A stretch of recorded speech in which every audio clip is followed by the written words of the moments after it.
Alhamdulillahi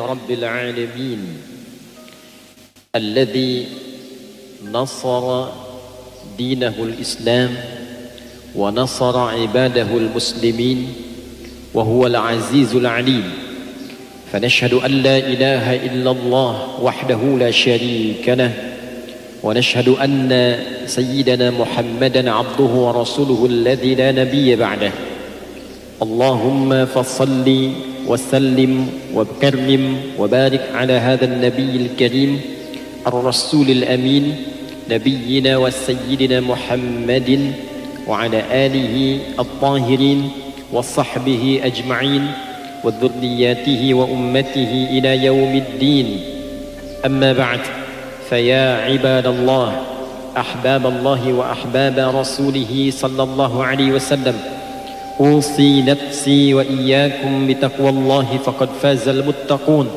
فلا تموتن إلا وأنتم مسلمون فقال تعالى يا أيها الذين آمنوا اتقوا الله حق تقاته ولا تموتن إلا وأنتم مسلمون. Hadirin jamaah Jumat rahimani wa rahimakumullah, mengawali khutbah ini khatib ingin mengingatkan dan mengajak pada diri pribadi dan kita semua tanpa kecuali untuk senantiasa meningkatkan pujian, rasa syukur dan takwa kita kepada Allah Subhanahu wa taala. Dan dengan tiga hal inilah hidup kita akan terjaga. Dengan tiga hal inilah Allah memberikan kenyamanan dalam kehidupan kita, dan dengan tiga inilah kemudian kita dijaga oleh Allah dalam kehidupan dunia, dirawat saat di alam kubur, dan dibahagiakan saat kembali pada Allah Subhanahu wa taala di akhirat kelak. Semoga Jumat ini dijadikan oleh Allah Subhanahu wa taala sebagai Jumat yang melahirkan keberkahan, dan dengan keberkahan itulah kita menjalani sisa kehidupan kita sampai kembali dalam keadaan husnul khatimah insyaallah. Hadirin, saat turunnya pembuka surah Al-Qamar, iqtarabatis sa'atu wansyaqqal qamar, telah semakin mendekat waktu kiamat itu dan bulan telah terbelah.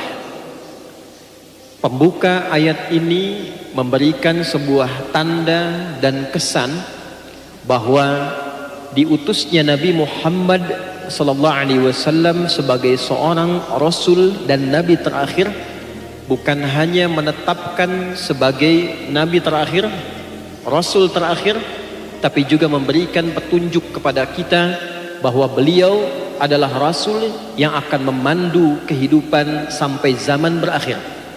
Ini memberikan kesan yang kuat bahwa beliau adalah rasul akhir zaman, umatnya adalah umat akhir zaman, sahabatnya adalah sahabat akhir zaman, dan apa yang kemudian terjadi dihuni berganti generasi sampai kehidupan berakhir, itulah akhir zaman.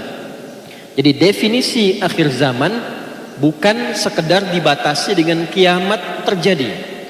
Definisi akhir zaman adalah kehidupan yang ditandai dengan dilantiknya, ditetapkannya Nabi Muhammad sallallahu alaihi wasallam sebagai nabi dan rasul. Dan dari periode itulah kemudian sampai berakhirnya kehidupan ini, kiamat terjadi, itu yang dimaksud dengan akhir zaman. Akhir periode kehidupan, akhir bimbingan dari seorang rasul yang diutus, seorang nabi yang diberi tugas. Jadi generasi kehidupan saat Nabi Muhammad SAW ditetapkan sebagai rasul sampai terjadinya kiamat, itulah yang dimaksud dengan periode akhir zaman. Akhir kehidupan sampai kehidupan di dunia ini terputus, selesai dengan tibanya kiamat. Hadirin, menariknya dari periode kehidupan Nabi itu sampai dengan terjadinya kiamat kubra, berakhirnya kehidupan dunia itu, maka diberikanlah oleh Nabi SAW penjelasan tentang perjalanan pergantian era itu. baik penjelasan yang langsung disampaikan oleh Nabi, pertanyaan yang diklarifikasi oleh para sahabat, baik sahabat yang tinggal di perkotaan atau sahabat yang tinggal di padang pasir yang disebut dengan Arab-Arab Baduy itu. Ketika turun tentang ayat-ayat yang terkait dengan kiamat, mereka bertanya, mata sa'ah, kapan terjadi kiamat? Jawaban Nabi cukup menarik. Rasulullah SAW justru memberikan keterangan tentang ciri-ciri pergantian era. Ada masa-masa saat kriminalnya itu begitu tinggi. Begini solusinya. Bila terjadi masalah sosial, ada penyakit-penyakit sosial, perzinahan, mabuk-mabukan, kehidupan yang tak layak, sampai pergaulan bebas, maka turun ayat-ayat kemudian merespon itu semua. Bagaimana mengobatinya? Muncul petunjuk Nabi SAW dalam bentuk hadis dan penjelasan, serta praktek langsung dicontohkan oleh Nabi, membimbing masyarakat, mengatasi persoalan. Turun ayat-ayat yang sangat menarik, mengobati persoalan itu. Lalu Nabi kemudian menjelaskan, di era nanti akan terjadi begini, di era nanti akan terjadi begini, sampai kemudian puncaknya terjadilah kiamat itu.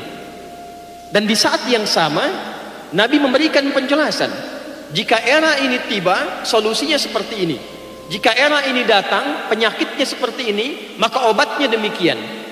Maka orang-orang yang mendapatkan petunjuk dari Nabi SAW mewarisi Al-Quran berupa pedoman berkehidupan, hadis-hadis Nabi Muhammad SAW yang terjaga, kemudian dibuat secara tematik oleh para ulama, dibuatkan tema-tema untuk memberikan solusi. Ini hadis-hadis yang terkait dengan persoalan rumah tangga, ini di bab pemerintahan, ini tentang jual beli di bidang bisnis, ini tentang menuntut ilmu. Imam Al-Bukhari saja merumuskan 97 topik dan beri nama kitab ini dengan kitab Al-Jami', Al-Jami' As-Sahih Al-Musnad Al-Mukhtasar min umuri Rasulullah sallallahu alaihi wasallam wa sunanihi wa ayyamihi. Ini kitab tentang kompilasi petunjuk Nabi, bukan sekedar hadis yang disebut Nabi berkata apa, bersabda apa, tapi Imam Al-Bukhari memberikan judul yang spesifik. Ini kompilasi pedoman kehidupan dari Nabi. Saya telah teliti, setiap keterangannya tersambung kepada Nabi. Saya buat 97 topik tentang kehidupan, dari legitimasi kenabian supaya tidak disoal siapa yang menyampaikan ini, dari mana petunjuknya. Maka diberikan topik pertama, kitab Bad'ul Wahyi, kitab legitimasi awal kenabian, supaya kita paham yang menyampaikan kurikulum ini Nabi, yang membuat pedoman ini Nabi. Kita mengumpulkan orang-orang pintar, orang-orang hebat, pakar, membangun garis-garis besar haluan negara, membuat kurikulum di kampus, membuat pedoman di satu institusi. Kita yakin ini pakar, kita yakin ini orang-orang hebat, lalu petunjuk yang mereka buat kita ikuti. Imam Al-Bukhari mengawali karyanya dengan mengatakan, ini yang menyampaikan Nabi, Rasul, yang kualifikasinya paling istimewa, yang menetapkannya Allah pencipta kita. Maka dimulailah dengan bagian topik pertama ini, menetapkan bahwa ini risalah kenabian yang menyampaikan Rasulullah, yang memberikan pedoman Nabi Muhammad SAW. Baru kemudian beliau urutkan topik nomor 2 Kitabul Iman, topik nomor 3 Kitabul Ilmi, teruskan sampai kita mendapatkan topik dalam bidang bisnis, topik sampai dengan kehidupan, topik sampai alam kubur, topik sampai dengan akhirat. Tidak ada satupun di muka bumi ini agama yang memberikan pendampingan pada umatnya berupa kurikulum hidup yang tersusun dari hal yang paling sederhana sampai paling kompleks, dari kehidupan dunia sampai di alam kubur sampai dengan di akhirat kelak. Silahkan cari satupun agama yang memberikan petunjuk yang referensinya tersambung sampai dengan nabinya, mengakar kepada Tuhannya, yang memberikan pedoman kepada kita, pedoman yang paling sederhana, dari mulai berpakaian, caranya bangun tidur, caranya makan, caranya masuk toilet, kaki yang mana yang masuk duluan, ketika keluar kaki yang mana yang dilangkahkan, cara kita berinteraksi sosial, kalau menjadi suami seperti apa, menjadi istri bagaimana, menjadi ayah bagaimana, menjadi ibu seperti apa kewajiban haknya anak, apa kewajiban dan haknya seorang anak. bagaimana bergaul dengan tetangga, bagaimana saat bekerja, bagaimana menyusun ekonomi yang baik, bagaimana sholat dalam keadaan sedang ada situasi militer, bagaimana sujudnya, bagaimana rukunya, bagaimana memandikan orang meninggal, bagaimana mengafani orang meninggal, bagaimana menyolatkan orang meninggal, sampai memasukkan ke alam kubur. Itu masih diberikan petunjuk. Apa yang terjadi setelah kemudian dibangkitkan dari alam kubur? Apa yang terjadi di akhirat kelak?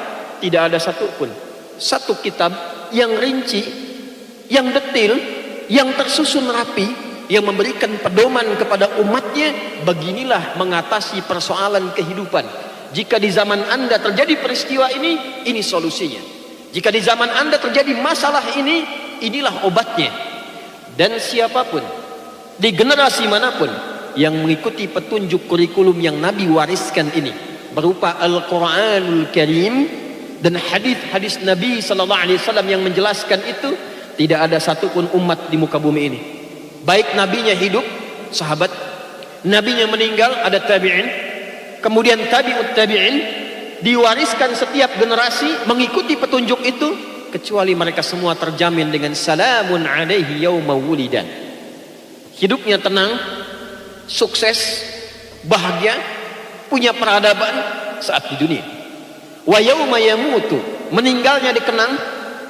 Siapa yang pernah berjumpa sekarang dengan Umar bin Khattab radhiyallahu taala anhu, Abu Bakar As-Siddiq sebelumnya radhiyallahu taala anhu, Uthman bin Affan radhiyallahu taala anhu, Sayyidina Ali bin Abi Thalib radhiyallahu taala anhu? Tak pernah kita berjumpa melihat langsung, tapi kenangannya sampai sekarang diteladani dan ditiru. Lompat era setelahnya agak jauh ke Imam Abu Hanifah, Imam Malik bin Anas, Imam Asy-Syafi'i, Imam Ahmad bin Hanbal, bahkan lompat lagi Imam Jalaluddin As-Suyuti misalnya. Tak pernah kita jumpa, tak pernah kita lihat, tapi kita dengar kenangannya, kita dengar kehebatannya, kita dengar kesuksesannya. Lihat mereka. Siapa mereka itu? Mereka adalah orang-orang yang konsisten belajar pedoman dan kurikulum hidup yang diwariskan oleh Nabi Muhammad sallallahu alaihi wasallam untuk mengatasi persoalan-persoalan di zamannya. Jadi hadirin, bicara akhir zaman, pembahasannya bukan pembahasan spesifik, membahas tentang kapan kiamat terjadi, bagaimana situasinya. Itu sudah tuntas selesai. Innallaha 'indahu 'ilmus sa'ah. Waktu presisi terjadinya kiamat itu hanya hak prerogatif Allah. Jika Allah menghendaki terjadi, terjadi. Yang balik ditanya oleh Al-Quran, kalau itu terjadi persiapan kita bagaimana? Tandanya diberikan oleh Nabi.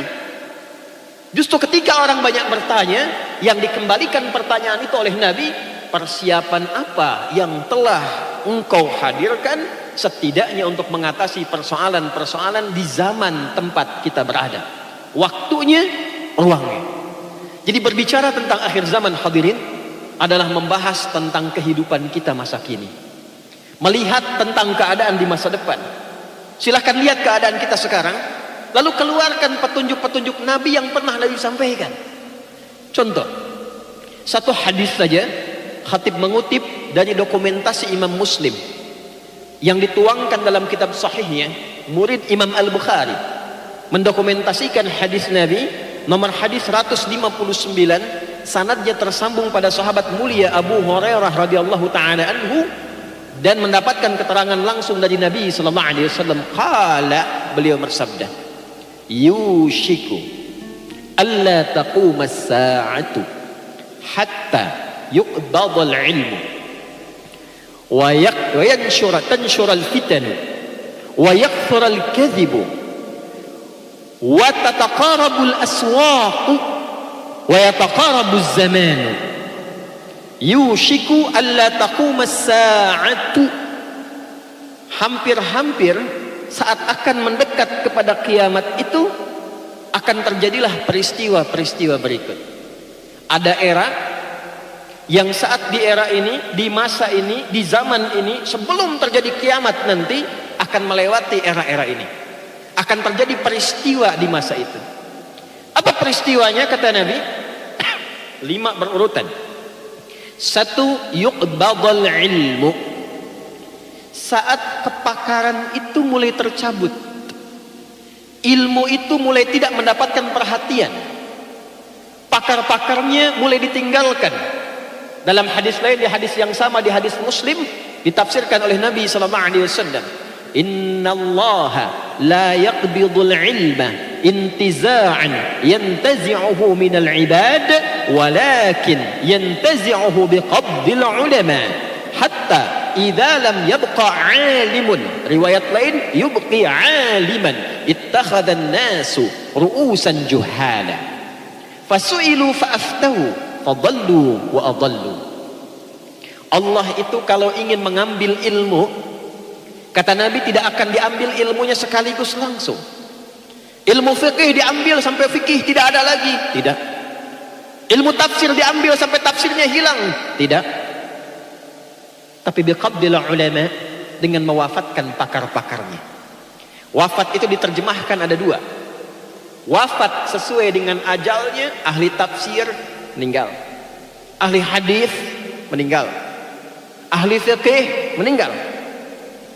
Atau pengertian wafat yang kedua nanti ditafsirkan dalam ujung hadis yang tadi saya sebutkan di awal, muncul orang-orang yang tak jelas, tiba-tiba membuat fatwa, berpendapat tentang agama, bicara agama. Apalagi dalam tambahan tadi keterangan Nabi mengatakan tatakarabul aswaq, terjadi percepatan digital, tandanya pasar mulai diakses. Masa ini terjadi ketika percepatan digital itu terjadi. Tandanya kata Nabi pasar mulai mudah untuk diakses. Dulu orang ke pasar manual, naik angkot, naik motor, selesai. Sekarang klik barangnya datang. Ketika terjadi percepatan digital, dunia digital berkembang, saat yang sama kepakaran mulai hilang. Penyebab pertama ulamanya meninggal, yang kedua banyak orang mulai bikin konten dengan konten-konten digital. Muncul akun, bikin pendapat tentang agama, bicara tentang agama, memberikan fatwa tentang agama. Menariknya kata Nabi sallallahu alaihi wasallam, ada yang mengikutinya, ada yang menyenanginya. Ulama mulai ditinggalkan, yang pakar ditinggalkan, yang baru datang tiba kemudian menjadi acuan. Akan ada era terjadi seperti itu. Sekarang tanyakan pada diri kita, apakah di masa kita tinggal hal demikian terjadi? Jika benar terjadi, cari solusinya. Apa solusi yang disampaikan oleh Nabi? Apa penawarnya yang diajarkan oleh Nabi? Ketika masa ini terjadi, solusinya apa?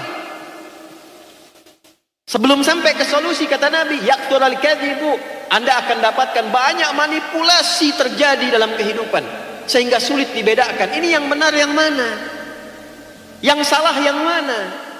Yang salah kelihatan benar, yang benar tidak dianggap. Wa tantashirul fitanu, fitnah mulai merebak di mana-mana. Terjadi perselisihan, terjadi pertengkaran skala lokal, secara global, dan dalam saat yang sama bersamaan dengan fitnah itu muncul, manipulasi berkembang, pertikaian berkembang. Hadirin, pertanyaan pertamanya, itu baru satu hadis. Apakah terjadi di zaman kita saat ini? Apakah terjadi di era kita saat ini? Nah, ketika terjadi masalah-masalah itu, indahnya Islam, sebelum kita mengalaminya, Nabi menjelaskan dulu. Ini ada terjadi masalah begini di setiap era. Engkau hidup di era yang mana? Itulah sikap kita sebagai muslim ketika diajak, ayo kembali pada Al-Quran, kembali pada hadis. Maksudnya bukan hanya klaim saja. Bikin pengajian-pengajian Quran, pengajian hadis, apa yang dipelajari, apa yang dikaji. Yang diinginkan Nabi itu dengan kembali pada Quran dan hadis, kembali pada kurikulum Quran dan hadis yang jadi solusi untuk kehidupan kita. Analisis masalahnya, keluarkan solusinya. Contoh, ketika tiba persoalan tadi, fitnah terjadi, ranah digital mulai muncul, maksiat beralih dari yang tadinya on-site, kita sebut offline, on-site jadi online. Judinya online, nipunya online, hoaxnya online, terjadi berita hoax. Kita nggak bisa bedakan ini mana yang benar, apakah yang A ataukah yang B. Turun ayat, gunakan surah Al-Hujurat itu. In ja'akum fasiqum binaba'in fatabayyanu. Hei orang-orang beriman, buktikan engkau beriman, pakai imanmu dalam menganalisis informasi, kata Allah. Jadi orang beriman itu dengan yang belum beriman, menerima informasi itu karakternya beda. Tidak asal ambil, ada status komen, ada ajakan ikut. Ayatnya jelas, in ja'akum fasiqum binaba'in. Jika ada kontainer, pembuat konten, kontainer, pembuat konten, nyampaikan kepada kita berita. Kita belum yakin, ada masalah, teliti dulu, cek dulu. Benar nggak beritanya? Dari mana sumbernya? Seperti apa realitanya? Pertanyaannya, ketika iman kita disoal, dalam konteks menyikapi persoalan sosial, bagaimanakah kita membuktikan keberimanan kita yang kita miliki itu? Dalam pengertian terbalik, artinya orang-orang yang cepat menangkap sesuatu di era percepatan digital itu terjebak dalam hoax, bukan hanya menunjukkan etikanya bermasalah, tapi imannya pun sedang dalam keadaan yang lemah. Wala taqfu ma laysa laka bihi ilm, innas sam'a wal basara wal fuada kullu ulaika kana anhu mas'ula. Kata Allah, jangan mudah mengikuti tren, mengikuti ajakan sampai engkau mendapatkan kejelasan latar belakangnya. Engkau kan orang yang diberikan instrumen pengetahuan, punya pendengaran, punya penglihatan, punya pikiran. Kata Allah, gunakan instrumen pengetahuan itu untuk melacak berbagai sumber yang menjadikan engkau mengambil keputusan, karena satu saat itu akan dipertanyakan di hadapan Allah Subhanahu wa taala. Hadirin, itu baru satu hadis. Ada hadis tentang pergaulan bebas, ada hadis tentang perzinaan dengan segala turunannya, perselingkuhan, pergaulan bebas. Sekarang orang mudah membuat konten menampilkan pornografi, aksi-aksi verbal dengan kata-kata yang sensual. Tidak malu lagi mengeluarkan kata-kata yang kotor, yang jorok. Keluarkan ayat Qur'annya, keluarkan hadisnya. Saat ada persoalan menjadi penyakit sosial di masa kita seperti itu, apa ayat yang relevan untuk mengobatinya? Apa hadis-hadis yang sesuai untuk membina keluarga kita menjadi keluarga yang baik, tidak larut dalam kejadian-kejadian masyarakat sosial itu? Hadirin, ini yang kita butuhkan hari ini. Jadi mengatasi fitnah akhir zaman bukan hanya membuat kajian-kajian, konten-konten, lalu mengingatkan masyarakat tentang begini terjadinya kiamat, begini terjadinya tanda-tandanya. Tanda pertama sudah datang, tanda kedua sudah datang. Hadirin, jangankan sekarang, 15 abad yang lalu informasi itu sudah disampaikan Nabi. Yang kita butuhkan sekarang, ketika tandanya itu tiba di hadapan kita, apa solusi yang bisa kita dapatkan untuk mengatasi itu? Sehingga ketika terjadi pornografi, porno aksi masuk ke handphone Anda, ke iPad Anda, ke perangkat-perangkat digital Anda, kita bisa membebaskan diri dari program-program demikian. Ketika terjadi masalah sosial, judinya masuk ke online, dari mulai pinjaman-pinjaman online, masuk tanpa syarat, cuma nyerahkan keterangan KTP langsung dapat pinjaman. Di saat yang sama ribanya muncul. Di saat yang sama tantangan masa depan jadi penyakit muncul. Bisa ada teror, bisa ada fitnah. Dan pelajari penyakit seperti itu tidak akan menjadi resiko pribadi, pasti keluarganya terkena. Ada penyakit-penyakit di kehidupan masyarakat yang kalau dikerjakan, jangankan pelaku utamanya, keluarga yang terkait akan terkena bagiannya. Contoh kasus pencurian, semakin besar kasusnya, seperti korupsi disebutkan sekarang. Bapaknya korupsi, jangan dikira bapaknya saja yang kena, istrinya akan kena, ibunya akan kena, anaknya yang tidak punya dosa di sekolah dibully oleh temannya, kehilangan kesempatan pendidikannya. Jadi keluarkan ayatnya, keluarkan hadisnya. Kalau satu saat Anda bekerja di kantor dengan posisi pimpinan, ada orang menyogok, Anda tahu resikonya, Anda paham apa yang akan terjadi. Bukan hanya Anda yang akan disoal, anak-anak Anda yang tanpa dosa akan kehilangan masa depannya. Keluarga Anda kehilangan kehormatannya. Kalau kita memahami pedoman itu, mengenal caranya, setelah itu belajar tentang kitabur rizqi, bab tentang pencarian rizki. Kenali apa itu rizki, bagaimana mencarinya, kenal Allah pemiliknya. Ini kadang agak aneh. Kita yakin Allah yang punya rizki, kita punya Tuhan maha kaya, kita sangat yakin Allah itu maha kaya. Kok ada orang merasa Tuhannya maha kaya tapi merasa miskin? Mustahil kita punya Tuhan yang maha kaya, hambanya miskin, itu mustahil. Hambanya fakir, itu mustahil. Kecuali hamba yang tidak kenal Tuhannya, kecuali hamba yang tidak pernah merasakan cukup dalam kehidupannya. Oleh karena itu hadirin, sebagai penutup khutbah ini, khatib dengan semangat yang tinggi mengajak pada kita semua, mari kita kembali kepada Al-Quran dan hadis dengan seutuhnya. Dalam pengertian belajar lagi Al-Quran sebagai kurikulum kehidupan. Kembali pada Quran dan hadis itu bukan slogan pengajian A, bukan slogan pengajian B. Hijrah yang sesungguhnya bukan masuk pada kelompok pengajian A, kelompok pengajian B, bukan. Hijrah itu kembali menata diri kita lebih baik dalam pandangan Allah dan Rasulnya, lewat jalur-jalur yang secara bersanad terjaga oleh para ulama, sehingga kenal Allah, kenal Rasul dengan cara yang benar. Mari kita lihat diri kita, profesi apa yang sedang kita kerjakan dalam kehidupan di dunia ini. Anda yang sedang bergelut di dunia perdagangan bisnis, belajar ayat-ayat bisnis dalam Al-Quran, hadis-hadis tentang bisnis, keluarkan ayatnya, keluarkan hadisnya, tekuni pelajaran itu, bikin kajian khusus di bidangnya. Anda yang di bidang keamanan, di militer, di kepolisian, keluarkan ayat-ayatnya, keluarkan hadisnya, tekuni itu, lihat dan praktekkan bagaimana orang dulu pernah mempraktekkan itu dan berhasil dalam kehidupannya. Demikian yang di bidang kesehatan, ada dokter, ada perawat dan lain sebagainya. Demikian anak-anakku yang sedang belajar, para musyrifin, musyrifah yang sedang mendampingi proses pembelajaran, keluarkan kitabul ilmi, ayat-ayat ilmu, hadis-hadis tentang ilmu, dan silahkan perhatikan. Setelah kita pelajari pedomannya, kita praktekkan kehidupannya dan analisis masalah-masalah apa yang ada dalam kehidupan kita, keluarkan ayat dan hadis sebagai pedoman kehidupan kita untuk mengatasi persoalan kehidupan saat ini yang tengah kita hadapi. Minimal kita menjaga diri sampai ajal kita tiba dan wafat dalam keadaan yang baik menurut Allah, yang disebut dengan husnul khatimah. Semoga Allah mengantarkan kita pada kebaikan, mengisi hari-hari kita dengan kemuliaan, dan mewafatkan keadaan kita dalam keadaan terbaik menurut Allah Subhanahu wa ta'ala. Barakallahu li wa lakum fil Qur'anil azim, wa nafa'ani wa iyyakum bima fihi minal ayati wa dzikril hakim, wa taqabbala minni wa minkum tilawatahu innahu huwas sami'ul alim. Ud'ullaha yastajib lana wa lakum jami'an.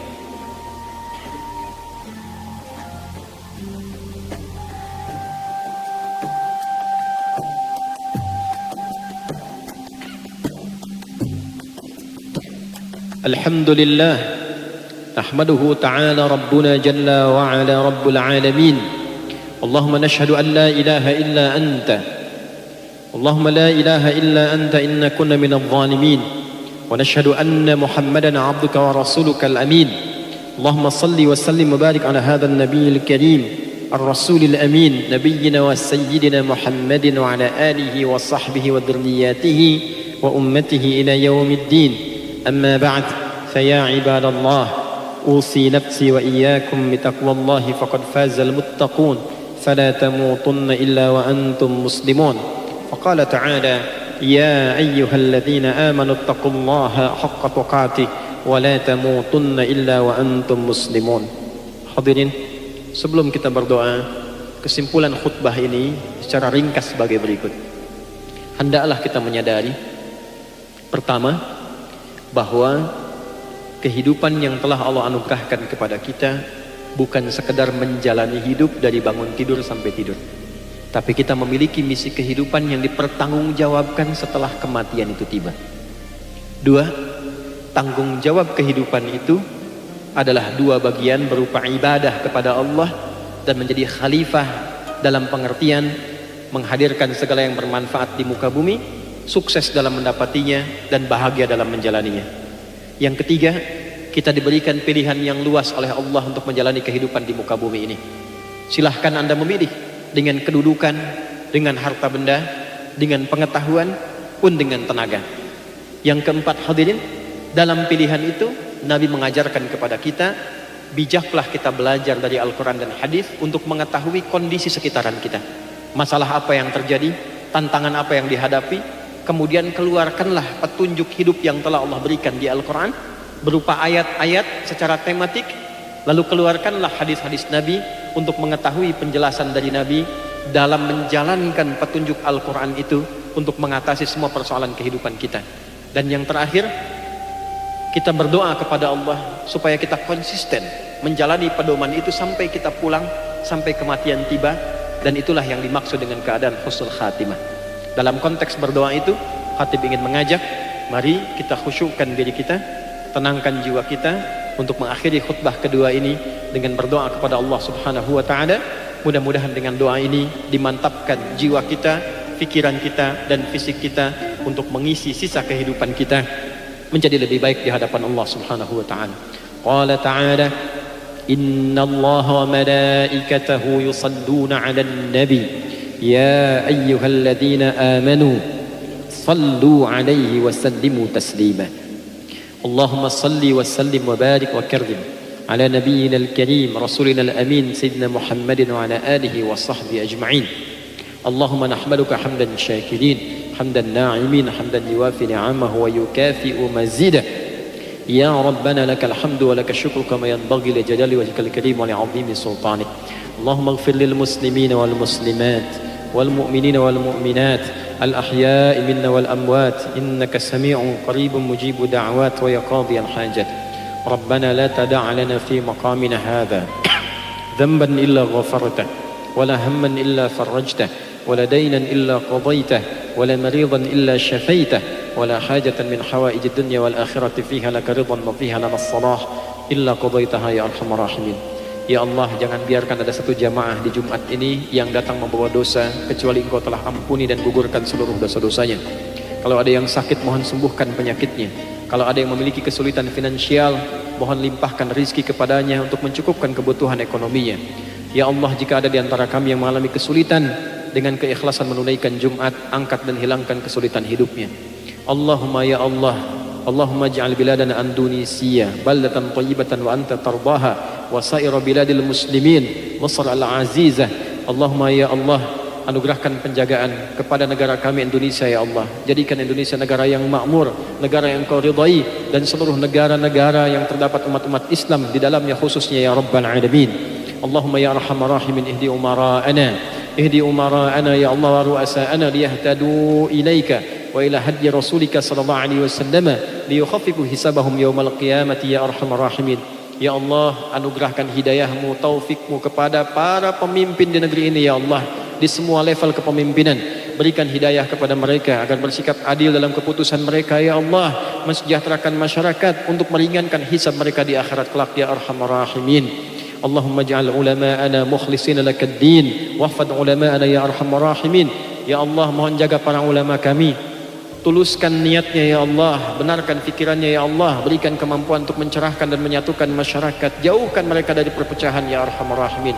Allahumma ya khairan nasirin, اللهم انصر إخوتنا في فلسطين وفي كل مكان المبتلين واحفظ يا الله جنودنا يا الله جنود الإندونيسيين. اللهم ya Allah, berikan pertolonganmu ya Allah kepada saudara-saudara kami di Palestina, di tempat-tempat yang tengah mengalami musibah ya Rabbal Alamin.